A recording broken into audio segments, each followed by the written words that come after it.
مثلا توريرت بعيدة على وجدة 100 كيلومتر، الإنسان إلا دار قصيدة كيديوه المستعجلات في توريرت للسبيطار، الطبيب كيقولو وجدة.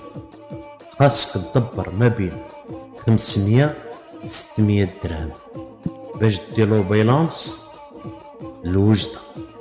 كتوصل المستعجلات في وجدة الفارابي، خاصك الحديد وخاصك الدواء باش يديرولك عملية. الحمد لله موجودين في وجدة المحسنين، الجمعية كتشري الحديد نتاع العمليات. والمشكل اللي كاين خاصك تشري الحديد على الدكتور اللي باغي يصوب لك العملية.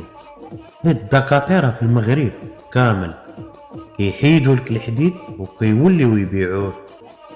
علاش؟ الا كان حقوق الانسان توريت عمالة كبيرة، علاش ما يكونوش فيها الاطباء والادوية؟ يكون قطاع الطب كاع بجميع المدن المغربية، بلا ما تقول لنا غادي نربيكم، حنا مشينا غالطين، صحابتنا غادي تحمينا.